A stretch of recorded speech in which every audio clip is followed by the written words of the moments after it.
नमस्कार। एनटीपीसी की सीरीज में आज हम हाजिर हैं 29 जनवरी 2021 शिफ्ट 1 से। बाकी बचे हुए प्रश्नों के हल इसमें हम लोग जानेंगे 51 से लेकर के 75 तक के प्रश्नों का हल। तो चलिए शुरू करते हैं। पहला सवाल है, पुरानी किताबों में पन्नों के भूरे होने की प्रक्रिया को कहा जाता है? तो उसे फॉक्सिंग कहा जाता है। ठीक है, ध्यान रखिएगा, आपका आंसर हो जाएगा तीसरा। ठीक है, रायथू बंधु योजना निम्नलिखित में से किस राज्य की योजना है? तो वह योजना है तेलंगाना सरकार की। धर्म सभा का संस्थापक निम्नलिखित में से कौन था? तो वो था राधा कांत देव। ठीक है, ये महाशय जो है सामाजिक सुधार आंदोलन जो चल रहे थे उस समय राजा राम मोहन राय के द्वारा, तो उनके विरोध में जो है इनका गठन किए थे 1830 ईस्वी में। संयुक्त राष्ट्र संगठन को किस वर्ष नोबेल शांति पुरस्कार से सम्मानित किया गया था? तो ये किया गया था 2001 ईस्वी में। ठीक है, ये संयुक्त रूप से दिया गया था संयुक्त राष्ट्र संघ को और कोफी अनान को। ठीक है, हॉटमेल में शुरू किया गया था। तो हॉटमेल शुरू किया गया था 4 जुलाई 1996 में, है ना, 4 जुलाई 1996 में। यदि 5,000 रुपये की राशि एक निश्चित साधारण ब्याज की दर से एक वर्ष में इतना हो जा रही है, तो उसी साधारण ब्याज की दर पर 8,000 रुपये की राशि 5 वर्ष में कितनी हो जाएगी? तो देखिए, पहले यहाँ पर जो है आप ध्यान दीजिएगा, ये आपका मूलधन है और ये आपका मिश्र धन। तो आप ब्याज निकालोगे। ठीक है, तो 5900 में से ये 5,000 आप घटा दोगे तो 900 हो जाएगा। ठीक है, अब जो है यहाँ पर दर निकाल लीजिए। दर निकालिएगा तो क्या हो जाएगा? ब्याज जो 900 है, तो ब्याज गुणे 100 और बटा मूलधन जो है आपका 5,000 है और गुणे समय। समय यहाँ पे क्या कितना है? 1 वर्ष। ठीक है, अब देखिए जीरो, ये आपका जीरो, ये जीरो जीरो, ये आपका हो जाएगा 18 बार में। ठीक है, यानी आपका 18 हो गया, है ना, 18%। अब यहाँ पर जो है आपको निकालना क्या है? ब्याज। यहाँ पर मूलधन कितना है? मूलधन आपका है 8,000। ठीक है, समय 5 वर्ष लेना है और दर इसी दर पर कह रहा है यानी 18%, यानी 18 बटा क्या हो जाएगा? 100। ठीक है, अब यहाँ से आप इसको हल कर लेंगे। देखिए 2 जीरो 2 जीरो, देखिए 18 पचे 90 हो जाएगा, है ना। तो 90 का आपका एक जीरो आपका हो गया 9 और इसका एक जीरो और 9 8 72, यानी इतना ये ब्याज हो गया। अब आपको पूछा है कि उसी साधारण ब्याज की दर पर 8,000 रुपये की राशि 5 वर्ष में कितनी हो जाएगी, यानी कि मिश्र धन। तो मिश्र धन बराबर क्या हो जाता है? मूलधन जो कि 8,000 है और ये ब्याज 7200, टोटल आप जोड़िएगा तो देखिए 8 7 15,000, है ना, ये आपका 200, इतने रुपये हो जाएगा। ठीक है, यानी कि ये आपका हो जाएगा चौथा। दी गई श्रृंखला में प्रश्न चिन्ह के स्थान पर आने वाले विकल्प का चयन करें। देखिए आप यहाँ पर देखिए अंतर कितने का हो रहा है ना। ये आप जानते हो कि 20वें स्थान पर आता है, ये आपका जो है 16वें स्थान पर, ये 12वें स्थान पर और ये 8वें स्थान पर। तो आप यहाँ देखिए कितने कितने की कमी हो रहा है यहाँ पे। ये 4 की कमी, ये 4 की कमी, ये भी 4 की कमी, और 8 के बाद 4 की कमी करोगे तो आपका हो जाएगा, 4 की जब कमी करोगे तो यहाँ पर क्या हो जाएगा? 4। तो उसके स्थान पर क्या आता है? डी। यही आपका आंसर हो जाएगा। महंगी या दुर्लभ मुद्रा से तात्पर्य उस धन से है जिसे ये कारण प्राप्त करना कठिन है। तो इसमें आपका क्या हो जाएगा? ब्याज की उच्च दर। ठीक है, दुल्हनों द्वारा पहनी जाने वाली पोटलई पोशाक किस राज्य से संबंधित है? तो वो संबंधित है मणिपुर से। ठीक है, जो कि दुल्हन का जो है पोशाक होता है।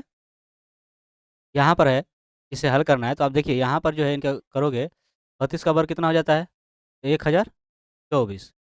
ठीक है, अब आप देखेंगे यहाँ पर जो है ये आपके 4 अंक के बाद दशमलव है, इसमें भी आपका 3 अंक, तो 4 3 7, आपका 1 2 3 अंक के बाद आपका दशमलव हो जाएगा। ठीक है, और ये आपका 0.0003, इसको आप जोड़ लीजिए।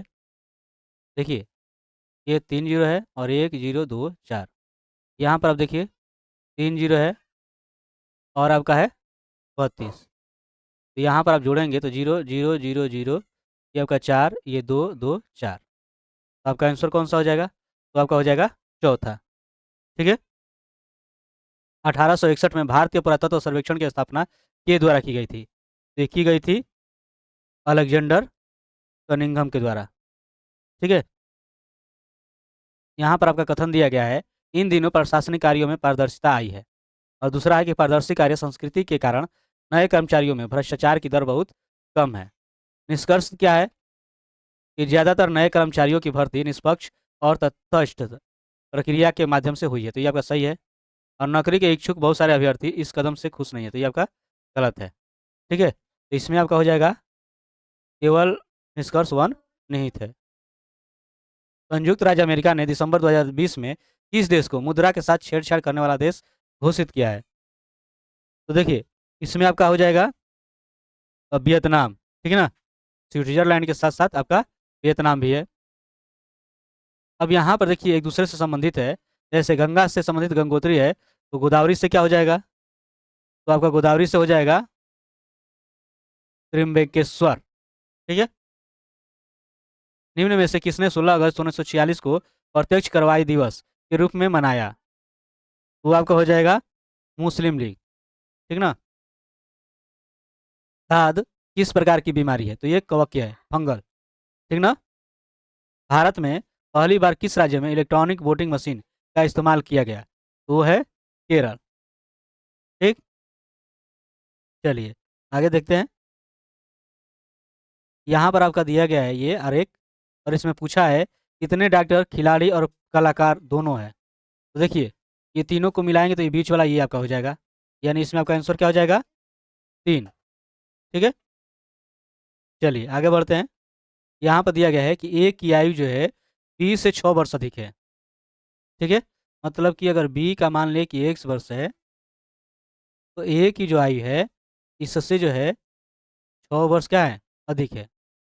अब प्रश्न से आए कि ए की आयु, देखिए बी की आयु, ए की आयु की 3/4 है। तो अब 10 वर्ष पहले, तो 10 वर्ष पहले अगर जाइएगा, ठीक है, तो 10 वर्ष पहले अगर देखिएगा बी की आयु, तो एक्स माइनस क्या हो जाएगा? 10, ठीक है। और इस तरह से एक्स प्लस 6 में भी जाएगा तो ये भी आपका 10 हो जाएगा। और ये कितना है?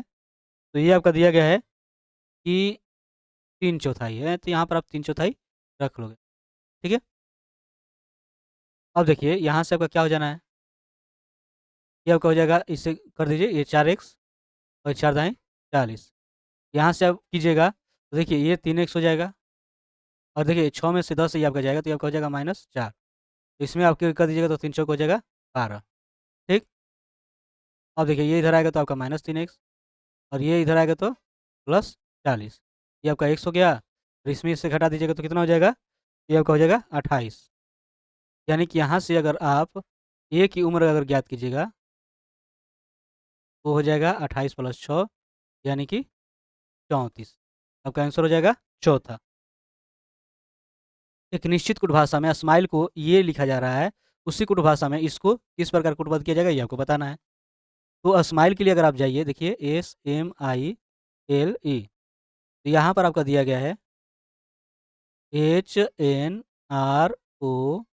ठीक है।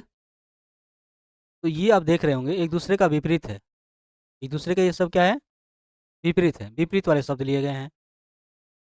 उसी तरह टीच के लिए जाइएगा TEACH, इसका विपरीत लेकर जाइएगा, तो देखिए इसका क्या हो जाता है? T, ई का क्या हो जाएगा? V, ये Z, ये आपका X, और ये आपका S, ठीक है। यहाँ पर आपका आंसर कौन सा हो जाएगा? तो आपका दूसरा, ठीक है। ज्ञानपीठ पुरस्कार में नगद पुरस्कार के साथ देवी की कांस्य प्रतिमा दी जाती है, तो किस देवी की दी जाती है? तो सरस्वती। किसी भवन में 24 बेलनाकार खंभे हैं, प्रत्येक खंभे की त्रिज्या इतनी है और ऊंचाई जो है 4 मीटर है, और 8 रुपये प्रति वर्ग मीटर की दर से उन खंभों के वक्रपीठ क्षेत्रफल की रंगाई का खर्च ज्ञात करना है। तो पहले देखिए यहाँ त्रिज्या जो है 28 सेंटीमीटर है, इसको आप मीटर में करेंगे तो 100 से क्या हो जाना है? भाग, ये आपका मीटर हो जाएगा। अब यहाँ से एक चीज़ और है, वक्रपीठ क्षेत्रफल, ठीक है, तो इसका आप निकालोगे, ठीक है, एक खंभे का, एक खंभे का, तो क्या हो जाएगा? 2πRH। तो ये 2 पाई का मान 22/7, आर जो है ये आपका हो जाएगा 28/100, और एच जो है आपका हो जाएगा क्या? 4, ठीक है। तो चौक 28 हो जाएगा। अब यहाँ से आप करोगे तो क्या होगा? चौचौ को 16, ये 22 दूनी 44, है ना? तो यहाँ से आप गुणा कर सकते हो, चौचौ को 16, 16 दूनी 32, 32 इसमें आप कीजिएगा 22 से, ठीक है। 2 दूनी के 4, 2 3 6, ये 4 और ये 6, ये आपका हो जाएगा 704, 704, ठीक है। बटा 100 क्या? वर्ग मीटर। देखिए आपको कितने खंभे का निकालना है? तो निकालना है 24 खंभे का। 24 खंभे का अगर निकालिएगा, ये हो जाएगा 24 गुणे 704/100, ठीक है। इसमें आप गुणा कर दीजिए, ठीक है। 24 चौका 96 और 24 सात 168। और देखिए 2 जीरो है तो 2 अंक के बाद दशमलव, इतना जो है वर्ग मीटर स्क्वायर हो जाएगा। अब आपको क्या करना है, यहाँ पर जो है रंगाई का खर्च ज्ञात करना है। सीधी सी बात है, जो आपका क्षेत्रफल दिया गया है उसमें इस दर से आप क्या कर दीजिए, गुणा। देखिए 8 छक्का 48, 4 8 9 72 4 76, ठीक है, 7 8 8 64 और 7 71, 7 8 छक्का 48, 7 55, 5 8 एकम 8 5 13, ठीक है। इस तरह से आपका आंसर हो जाएगा ये, ठीक है। एल्युमिनियम को जंग से बचाने के लिए इसकी सतह पर एल्युमिनियम ऑक्साइड की एक मोटी परत के निर्माण की प्रक्रिया कहलाती है। तो क्या कहलाती है? तो कहलाती है एनोडीकरण, ठीक है। अगला है कि एक संख्या जो है 11 और 12 के घनों के बीच में से यदि वह 80 और 6 की दुगनी संख्याओं से विभाज्य है तो संख्या ज्ञात करें, ठीक है। तो देखिए 11 का घन और 12 का घन, तो 11 का घन आपका कितना हो जाता है? तो 11 का घन आपका हो जाता है 1331 और 12 का घन आपका हो जाता है 1728, ठीक है। अब इनके बीच अगर देखोगे तो ये सभी इनके बीच है ना। तो अब बात आती है कि इनसे कटने वाला, तो इसका देखिए 80 का अगर आप दुगना करोगे तो ये आपका 160 हो जाएगा, और 6 का करोगे तो आपका दुगना ये 12 हो जाएगा। तो सीधी सी बात है, इनसे कटने वाला अगर देखो 16 से ही देखिए ना, 16 के पारा में 135 आता है, नहीं आता है। 156 आता है, नहीं आता है। ये 168 आता है, नहीं आता है। ये 16 9 144 होता है, यानी 16 से कट जाएगा, है ना। और 12 से भी हो जाता है, 12 12 144, यानी यही आपका आंसर हो जाएगा, ठीक है। दी गई श्रृंखला में प्रश्न चिन्ह के स्थान पर आने वाले विकल्प का चयन करें। देखिए यहाँ से कितनी की बढ़ोतरी हो रही है? 1 की। एफ से एच की कितने की बढ़ोतरी हो रही है? 2 की, ठीक है। और यहाँ पर ये देखिए कितने की बढ़ोतरी हो रही है, तो आप जानते हो कि 8 पर आता है और ये 11 पर, इनकी बढ़ोतरी, ठीक है। तो 1 2 3, अब कितने की बढ़ोतरी चाहिए? 4 की। तो 11 और ये 4 कितना हो जाएगा? 15। 15वें स्थान पर कौन आता है? तो आता है ओ, ठीक है। ये आपका आंसर हो जाएगा दूसरा। तो ये रहा है आपका 51 से लेकर के 75 तक के प्रश्नों का हल। बाकी के प्रश्नों को लेकर हाजिर होंगे अगले वीडियो में। तब तक के लिए धन्यवाद।